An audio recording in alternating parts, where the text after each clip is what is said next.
Hello there. I am in my backyard garden. I'm reading from the Bible. Today I'm reading from the book of John, the Gospel according to John, chapter number 5. In chapter 5, it begins by talking about Jesus heals on the Sabbath. And then it goes on to talk about the authority of the Son. And chapter 5 finishes up by talking about witnesses to Jesus. But before I get started, I want to talk just a little bit about what you see in the video today. So kind of in the foreground you see some zinnia flowers, the yellows and the pinks kind of in the foreground. And just behind them you can see orange snapdragons and then kind of a wispy green leafy kind of grass looking thing. That is a daylily that's in this flower bed. So in this flower bed we only have flowers. There aren't any vegetables in this particular flower bed.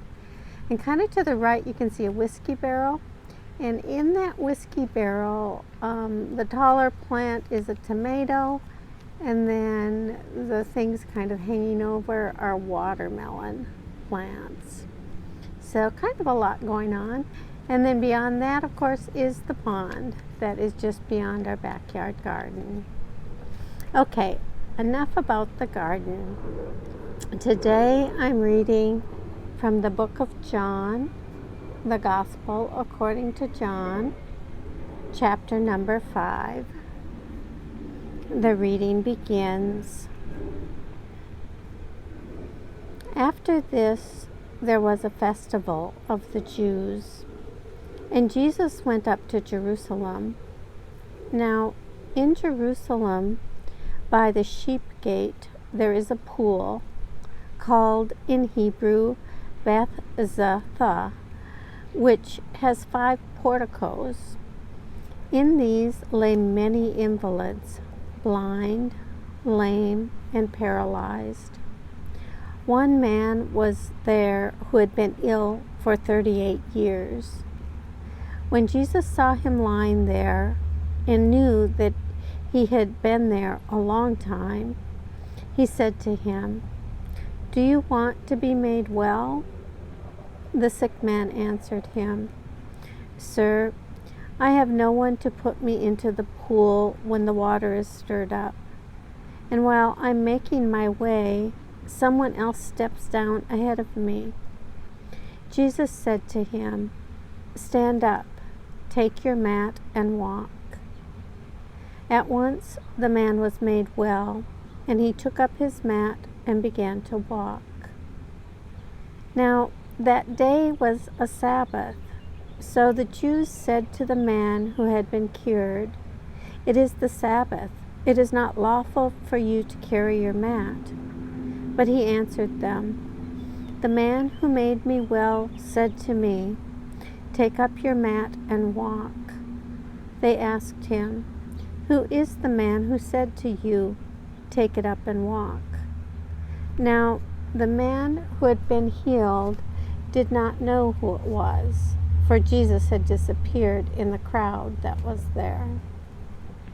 Later, Jesus found him in the temple and said to him, "See, you have made well. See, you have been made well. Do not sin anymore, so that nothing worse happens to you."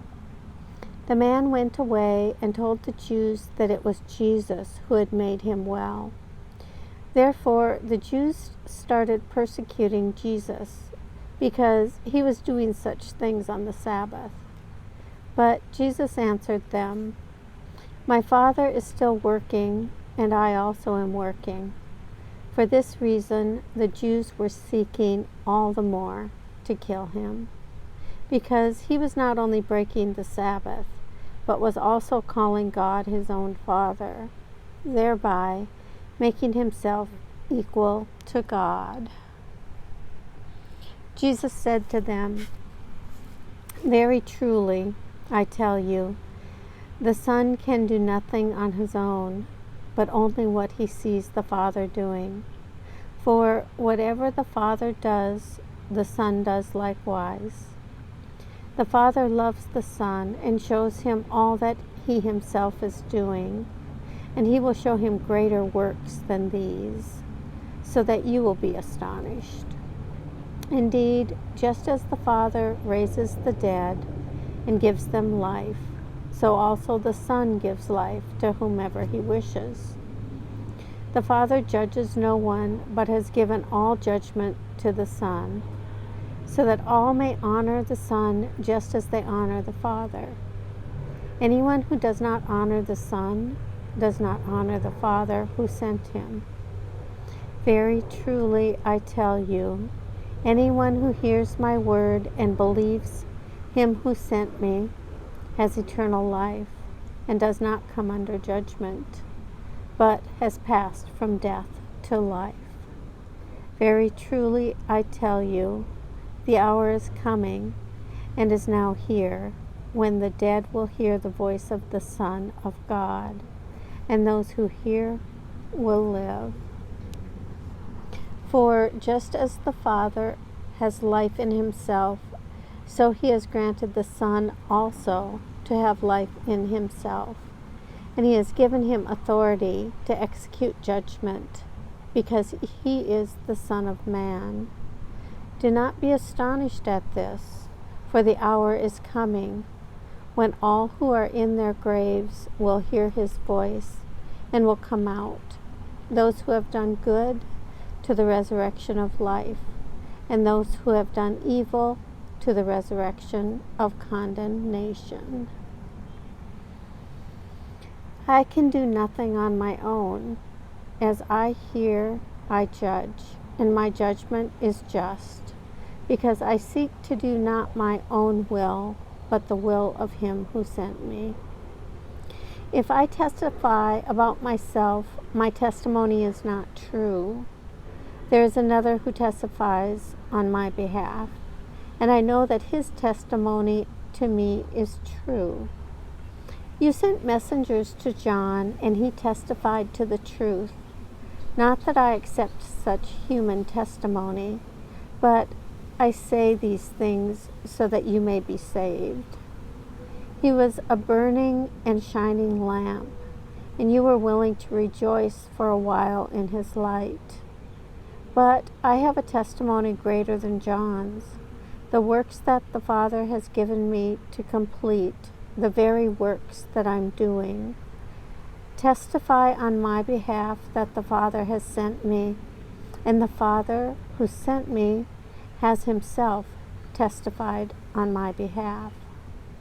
You have never heard his voice or seen his form, and you do not have his word abiding in you, because you do not believe him whom he has sent.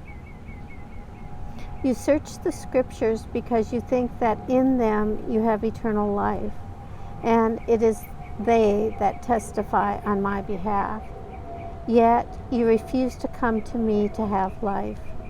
I do not accept glory from human beings, but I know that you do not have the love of God in you. I have come in my Father's name, and you do not accept me. If another comes in his own name, you will accept him. How can you believe when you accept glory from one another and do not seek the glory that comes from the one who alone is God? Do not think that I will accuse you before the Father. Your ancestor is Moses, on whom you have set your hope. If you believed Moses, you would believe me, for he wrote about me.